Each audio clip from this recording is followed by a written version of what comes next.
दोस्तों, एक भीड़-भाड़ चौराहे से एक चमचमाती फॉर्च्यूनर कार गुजरने ही वाली थी, लेकिन चौराहे पर भारी जाम लगा हुआ था। उस फॉर्च्यूनर कार में बैठे व्यक्ति ने अपने ड्राइवर से कहा, भाई साहब, थोड़ी देर रुक जाइए। इतनी भी क्या जल्दी है? सामने बहुत सारे लोग खड़े हैं और मुझे लग रहा है कि जाम काफी दूर तक फैला हुआ है, इसलिए जल्दबाजी मत करो, आराम से चलो। ड्राइवर ने उसके निर्देशानुसार कार को वहीं चौराहे पर रोक लिया, तब तक के लिए जब तक जाम खाली ना हो जाए। तो दोस्तों, आज की कहानी वाकई में दिल को झकझोर देने वाली और दिल को छू जाने वाली या सीख देने वाली है और सचेत भी करेगी। लेकिन दोस्तों, वीडियो में आगे बढ़ने से पहले अगर आप हमारे चैनल पर नए हैं तो कृपया चैनल को सब्सक्राइब कर लें और इस वीडियो को लाइक जरूर करें। आपके सपोर्ट से हमारा हौसला बढ़ता है और हम आपके लिए इसी तरह की अनोखी और महत्वपूर्ण कहानियां लेकर आते रहेंगे। तो चलिए आज की सच्ची कहानी शुरू करते हैं। दोस्तों, 14 अगस्त 2015 की बात है। उत्तर प्रदेश का एक डिस्ट्रिक्ट है कन्नौज, और इसी कन्नौज में एक नगर है छिबरामऊ। मैंने पहले जिस चौराहे की बात की थी वही छिबरामऊ का चौराहा है, जहां जाम लगा हुआ था। इसी जाम में एक फॉर्च्यूनर कार रुकी हुई थी, जिसके मालिक सत्येंद्र चौहान थे। सत्येंद्र जी किसी विशेष काम से दिल्ली जा रहे थे। सत्येंद्र चौहान बहुत ही दयालु स्वभाव के व्यक्ति थे। जब उनकी कार रुकी तो उन्होंने देखा कि उनकी गाड़ी के पास 3-4 महिलाएं खड़ी हैं, जो बेहद गंदे और मैले कपड़े पहने हुए थीं। उन्हें देखकर सत्येंद्र जी को लगा कि ये महिलाएं भीख मांगने वाली हैं, जैसे अक्सर चौराहों पर देखी जाती हैं। जैसे ही सत्येंद्र चौहान का ड्राइवर कार का शीशा नीचे करता है, सत्येंद्र जी अपनी जेब में हाथ डालते हैं और पर्स निकालकर उसमें से कुछ रुपये की गड्डी निकालते हैं। उन्होंने उन महिलाओं को 1-1 हजार रुपये दे दिए। इसी दौरान सत्येंद्र चौहान ने देखा कि अब जाम खुल गया है, तो उन्होंने ड्राइवर से कहा, गाड़ी आगे बढ़ाओ। जैसे ही गाड़ी आगे बढ़ने लगती है, सत्येंद्र चौहान देखते हैं कि उनकी खिड़की के पास एक महिला खड़ी है, जो लगातार खिड़की पर हाथ मार रही है और कह रही है, बाबूजी, हमें तो आपने कुछ दिया ही नहीं। सत्येंद्र चौहान ने जब उसे देखा तो उन्हें ऐसा लगा जैसे वे इस महिला को जानते हैं, पहचानते हैं। सत्येंद्र चौहान तुरंत कार का शीशा नीचे करते हैं और वह महिला कार के पास चलकर आती है। सत्येंद्र चौहान जब उस महिला को पहचानते हैं और हैरानी से पूछते हैं, अरे तुम यहां क्या कर रही हो? तब वह महिला सिर झुकाकर कहती है, बाबूजी, आपने मुझे कुछ दिया ही नहीं। सत्येंद्र की आंखों में एक अजीब सी बेचैनी थी। वह महिला कोई और नहीं बल्कि उनकी पूर्व पत्नी रूबी थी, जिससे उनका तलाक लगभग 3 साल पहले हो चुका था। सत्येंद्र चौहान ने खुद को संभालते हुए उससे पूछा, रूबी, तुम तो एक अच्छे खासे घराने की लड़की थी। जब तलाक का केस हुआ था तो तुमने मेरे ऊपर लाखों रुपये का जुर्माना भी लगाया था और मैंने वो रकम तुम्हें दी थी। फिर ऐसा क्या हुआ कि आज तुम इस हालत में हो? दरबदर की ठोकरें खा रही हो, सड़कों पर भीख मांग रही हो। रूबी ने एक पल के लिए चुप्पी साध ली और फिर बोली, सत्येंद्र, मैं आपको सब कुछ बताऊंगी, बस मुझे थोड़ा समय दीजिए। सत्येंद्र ने बिना कुछ और सवाल किए कहा, ठीक है, तुम मेरी कार में बैठ जाओ। फिर उन्होंने ड्राइवर से कहा, भाई साहब, पीछे का दरवाजा खोलिए। ड्राइवर ने तुरंत दरवाजा खोल दिया और अगले ही क्षण रूबी कार में बैठ गई। जैसे ही रूबी कार में सवार होती है, चौराहे के आसपास मौजूद दुकानदारों की निगाहें उन पर टिक जाती हैं। वहां खड़े लोग एक अमीर आदमी और एक गरीब भिखारिन के बीच इस अजीब मुलाकात को देखकर असमंजस में थे। उन्हें शक होने लगा कि कहीं यह व्यक्ति इस महिला को किसी गलत काम के लिए तो नहीं ले जा रहा है। देखते ही देखते वहां लोगों की भीड़ इकट्ठा हो गई और सब एक दूसरे से पूछने लगे, क्या हो रहा है? ये अमीर आदमी इस महिला को क्यों लेकर जा रहा है? पूरा बाजार इस रहस्यमय घटना को जानने के लिए उत्सुक हो गया था। सत्येंद्र ने जब यह देखा तो उन्होंने ड्राइवर से कहा, चलो यहां से निकलो, ज्यादा रुकना ठीक नहीं होगा। और इसी के साथ उनकी कार जाम से निकलकर धीरे धीरे आगे बढ़ने लगी। जब सत्येंद्र चौहान ने रूबी को अपनी गाड़ी में बैठाया तो वह अकेली नहीं थी। उसके साथ 3-4 और भीख मांगने वाली महिलाएं भी थीं। वे यह समझ नहीं पा रही थीं कि रूबी एक अमीर आदमी की कार में क्यों बैठ रही है और उनका आपस में क्या संबंध है। महिलाओं के मन में शक पैदा हो गया और वे आपस में धीरे धीरे चर्चा करने लगीं। उनकी बातों ने जल्द ही तूल पकड़ लिया और 1 मिनट के अंदर यह खबर पूरे बाजार में फैल गई कि एक अमीर व्यक्ति किसी भिखारिन महिला को अपनी कार में बैठाकर ले जा रहा है। बाजार में लोगों की भीड़ जमा हो गई और वे इस दृश्य को समझने की कोशिश करने लगे। कुछ लोग सोच रहे थे कि कहीं यह महिला किसी अनहोनी की शिकार तो नहीं हो रही। भीड़ में से कुछ लोगों ने उस महिला से पूछना शुरू किया कि वह कार में क्यों बैठी और उसका इस व्यक्ति से क्या संबंध है। इस पर रूबी ने स्पष्ट किया, दरअसल ये मेरे तलाकशुदा पति सत्येंद्र चौहान साहब हैं। मुझे यह जबरदस्ती नहीं ले जा रहे हैं, बल्कि मैं खुद अपनी मर्जी से इनके साथ जाना चाहती हूं। रूबी के इतना कहने पर कुछ लोग आश्वस्त हो गए, लेकिन बाजार में कानाफूसी और संदेह की हलचल अभी भी थी। सत्येंद्र चौहान ने स्थिति की गंभीरता को भांपते हुए ड्राइवर से कहा, जल्दी गाड़ी चलाओ, यहां और रुकना ठीक नहीं होगा। धीरे धीरे फॉर्च्यूनर कार बाजार से आगे बढ़ गई और सत्येंद्र ने रूबी को अपने साथ लेकर जाने का फैसला किया। लोग अब भी एक दूसरे से सवाल पूछते रह गए कि आखिरकार इस महिला की कहानी क्या है और उसका जीवन इस मोड़ पर क्यों आ गया। सत्येंद्र चौहान और रूबी एक होटल पर बैठे थे। सत्येंद्र ने अपने ड्राइवर को कुछ पैसे दिए और कहा, जाओ मार्केट से इनके लिए एक अच्छी सी साड़ी और चप्पल की जोड़ी खरीद कर ले आओ। ड्राइवर तुरंत मार्केट की ओर रवाना हो गया। इस बीच सत्येंद्र चौहान ने रूबी से कहा, रूबी तुम होटल के अंदर जाओ और महिला स्नानागार में जाकर स्नान कराओ। रूबी, जो पहले ही अपने हालात से टूट चुकी थी, चुपचाप होटल के स्नानागार में चली गई। स्नान के बाद वह खुद को तरोताजा महसूस कर रही थी। जब वह बाहर आई तो ड्राइवर उसके लिए नई साड़ी और चप्पल लेकर आ चुका था। सत्येंद्र ने उसे नई साड़ी पहनने के लिए कहा। रूबी ने साड़ी पहनी और जैसे ही वह बाहर आई, सत्येंद्र चौहान की नजर उस पर ठहर गई। वह एक पल के लिए उसकी ओर देखता ही रह गया। रूबी की बदली हुई सूरत और उसके चेहरे की मासूमियत ने सत्येंद्र को पुरानी यादों में वापस खींच लिया। सत्येंद्र ने मन ही मन सोचा, हालात चाहे जैसे भी बदल गए हों, लेकिन रूबी का चेहरा और चाल चलन बिल्कुल भी नहीं बदला। वह सिर्फ मजबूरियों की मारी है। कुछ क्षणों की चुप्पी के बाद सत्येंद्र ने रूबी से कहा, रूबी, मैं किसी जरूरी काम से दिल्ली जा रहा हूं। अगर तुम मुझे थोड़ा सा समय दो तो मैं कल आकर तुमसे मिलूंगा। तुम मुझे अपना पता लिखकर दे दो ताकि मैं वहां से लौटने के बाद तुमसे मुलाकात कर सकूं। रूबी ने बिना कुछ कहे एक पर्चे पर अपना पता लिखा और सत्येंद्र को दे दिया। सत्येंद्र फिर दिल्ली के लिए रवाना हो गए। दिल्ली पहुंचकर उन्होंने दिन में अपने सभी काम जल्द से जल्द निपटाने की कोशिश की ताकि वापस आकर रूबी से मिल सकें। लेकिन उस रात जब वह होटल में सोने गए तो उनका मन बहुत बेचैन था। पुरानी यादें, रूबी की बदहाली और उसके हालात उनके मन में बार बार घूम रहे थे। उधर रूबी की भी हालत कुछ ऐसी ही थी। उसने कभी सोचा नहीं था कि उसकी जिंदगी इस मोड़ पर आ जाएगी और अब अचानक सत्येंद्र का दोबारा मिलना उसे अजीब सी उलझनों में डाल रहा था। दोनों के लिए वह रात काटनी मुश्किल हो रही थी। सत्येंद्र की रात करवटें बदलते हुए और सोचते हुए बीती, और रूबी की, जो कि चौराहे पर भीख मांगती थी, उसकी भी वह रात नहीं कट रही थी। बेचैनी और सवालों से भरी थी। दोस्तों, दोनों ने वहां पूरी रात करवटें बदलते हुए बिताई। अगले दिन सत्येंद्र चौहान दिल्ली से लौटते हैं और रूबी द्वारा बताए गए पते पर पहुंचते हैं, लेकिन वहां पता चलता है कि रूबी वहां पर है ही नहीं। वह फिर अपने काम पर भीख मांगने के लिए जा चुकी है। सत्येंद्र फिर उसी चौराहे पर जाते हैं जहां पर रूबी उन्हें पिछले दिन मिली थी।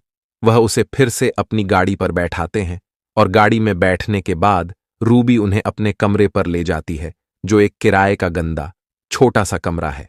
जब वह उस कमरे में प्रवेश करते हैं तो देखते हैं कि एक बेड रखा हुआ है और बेड के ऊपर सत्येंद्र और रूबी की एक फोटो टंगी हुई है। जैसे ही सत्येंद्र की नजर उस फोटो पर पड़ती है, वह रूबी से पूछते हैं, रूबी, हमारा तो तलाक 2-3 साल पहले हो चुका है। हम एकदम अलग अलग रास्तों पर चले गए थे। सब कुछ बंटवारा हो चुका था। कोर्ट में सब कुछ तय हो गया था। तुमने मेरे ऊपर हर्जाना लगाया था, वह 1 लाख रुपए भी मैंने तुम्हें दे दिए थे, तो यह आखिर तस्वीर क्यों लगा रखी है? दोस्तों, फिर रूबी फूट फूट कर रोने लगती है और कहती है, दरअसल मैंने आपको तलाक भले ही दे दिया था, लेकिन उस तलाक के पीछे मेरी रजामंदी नहीं थी। मैं दरअसल आपको कभी तलाक देना ही नहीं चाहती थी। मैं आज भी आपको उतना ही प्यार करती हूं जितना कि शादी के बाद किया करती थी। सत्येंद्र चौहान, जो इस जवाब से हैरान थे, कहते हैं, फिर तुमने मुझे तलाक क्यों दे दिया? तब वह पूरी कहानी बताती है और कहती है, दरअसल मेरे एक जीजा होते हैं, मेरे पिता और मेरा एक भाई भी है। सत्येंद्र, तुम एक बड़े बिजनेसमैन थे और तुम्हारे पास बहुत सारी संपत्ति थी। तुम इकलौते बेटे थे और तुम्हारे पास अकूत धन था। जब हमारी शादी हुई थी तो मेरे घर वालों ने तुम्हारे घर का रिश्ता देखने के लिए भेजा था। उन्होंने देखा कि तुम्हारे पास सब कुछ भरा पूरा है और तुम बहुत बड़े रहीश, बड़े आदमी हो। रूबी की बात सुनकर सत्येंद्र चौहान का दिल भर आया। वह समझ गए कि रूबी के परिवार ने उनके धन दौलत के बारे में क्या, और यह सब उनके बीच की स्थिति को और भी जटिल बना रहा था। वह लोग सोचते हैं कि हमें चाहे जो करना पड़े, लेकिन लड़का इकलौता है, इसलिए हम शादी इसी के यहां करेंगे। और लास्ट में होता भी वही, वह शादी सत्येंद्र चौहान से ही होती है। जब शादी हो जाती है तो चूंकि जो जीजा था वह बहुत ही लालची टाइप का आदमी था और जो कहता था वही सत्येंद्र चौहान की ससुराल में मान्य होता था, यानी रूबी के माता पिता और भाई मानते थे।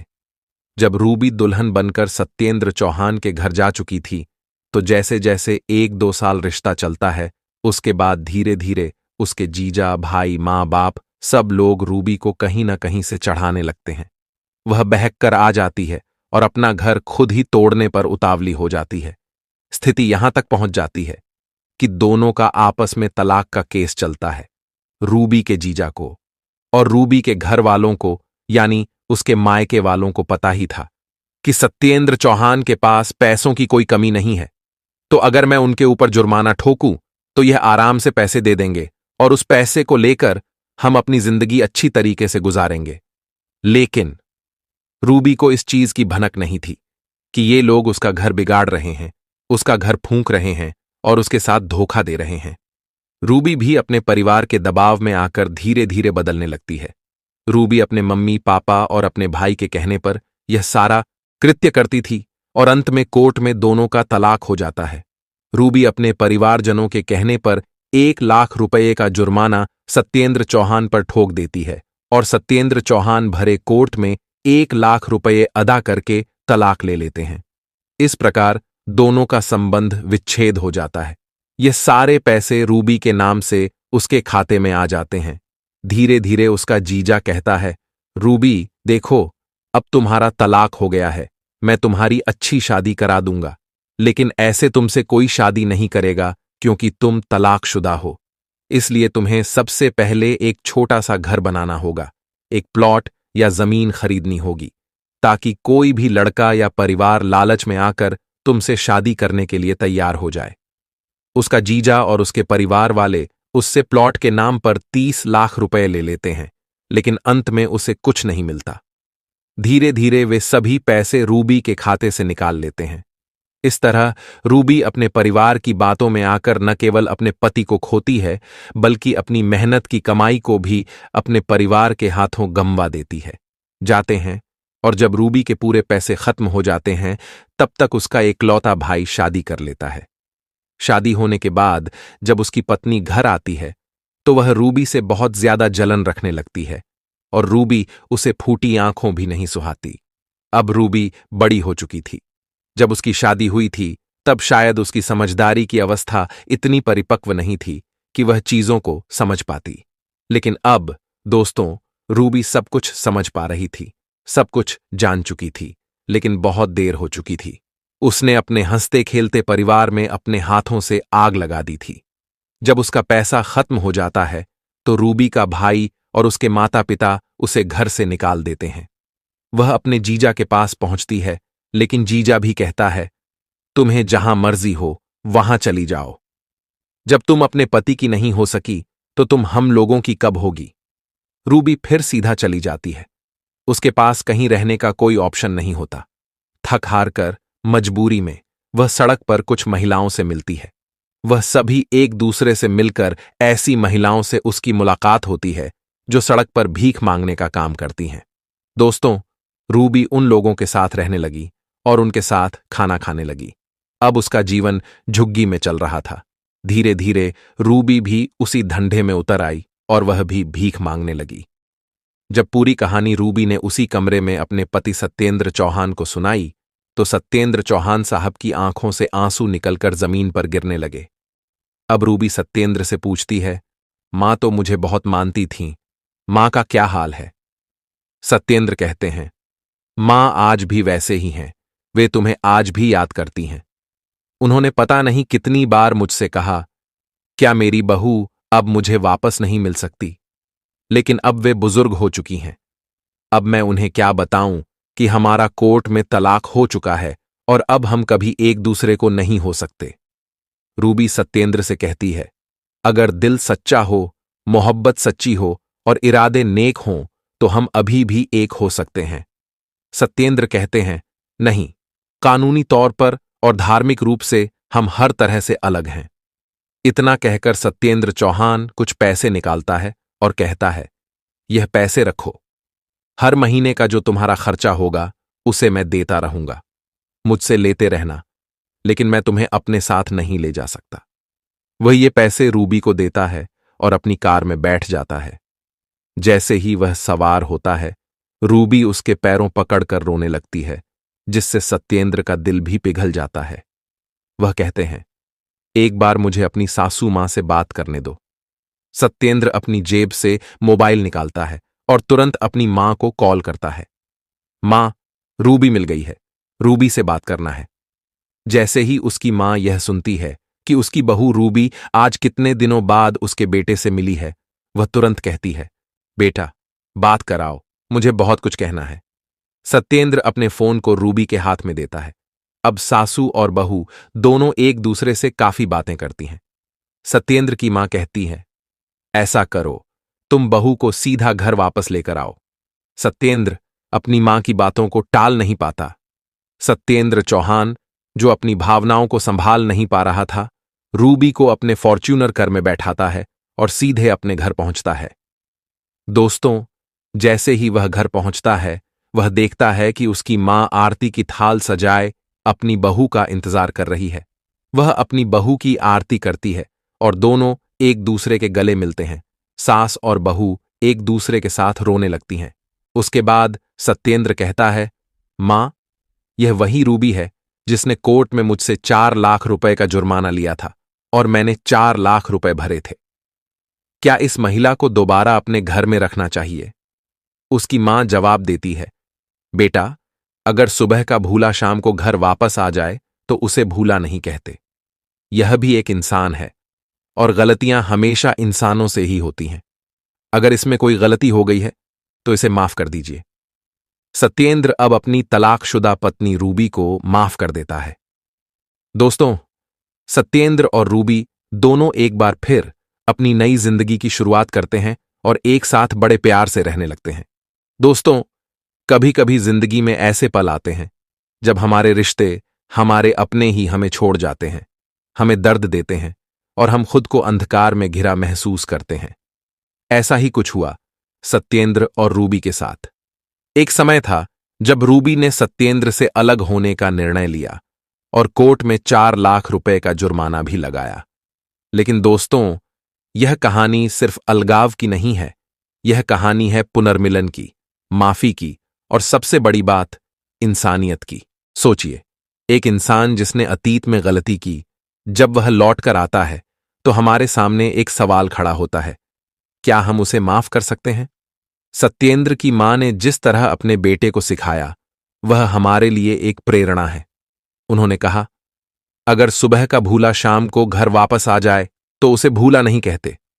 यह वाक्य हमें सिखाता है कि हर इंसान गलतियां करता है, लेकिन उसे मौका देना हमारा कर्तव्य है। दोस्तों, यह माफ करने का गुण, यह दूसरों को समझने का गुण, यही हमारे समाज की असली ताकत है। हम सब इंसान हैं और इंसान होने के नाते गलतियां होना स्वाभाविक है। लेकिन उन गलतियों को सुधारने का और दूसरों को मौका देने का साहस हम में होना चाहिए। इस कहानी में सत्येंद्र ने अपनी पत्नी रूबी को माफ कर दिया क्योंकि उसने समझा कि एक गलती से कोई बुरा नहीं हो जाता। सत्येंद्र की मां ने भी यही संदेश दिया कि किसी को उसकी गलतियों के लिए हमेशा के लिए मत ठुकराओ, बल्कि उसे सुधारने का मौका दो। दोस्तों, अगर हम भी इसी सोच को अपनाएं, अगर हम भी दूसरों को माफ करना और समझना सीख लें, तो हमारे रिश्ते मजबूत बनेंगे, हमारा समाज और भी सुंदर बनेगा। याद रखिए, माफी सिर्फ एक शब्द नहीं है, यह वह ताकत है जो टूटे हुए रिश्तों को जोड़ सकती है, बिखरे हुए दिलों को समेट सकती है। दोस्तों, इस कहानी को सुनाने का मेरा उद्देश्य किसी को परेशान करना या भावनाओं को आहत करना या किसी के दिल को दुखाना नहीं था, बल्कि आपको जागरूक, सचेत और अलर्ट करना था। इस पूरे वीडियो को देखकर आपका मन सोचने पर मजबूर हो गया होगा। ऐसी ही और कहानियों के लिए हमारे चैनल को लाइक, शेयर और सब्सक्राइब जरूर करें। आपकी क्या राय है? कृपया अपनी राय निष्पक्षता के साथ कमेंट बॉक्स में जरूर दें। जहां भी रहिए, सचेत रहिए, सुरक्षित रहिए। बहुत बहुत धन्यवाद।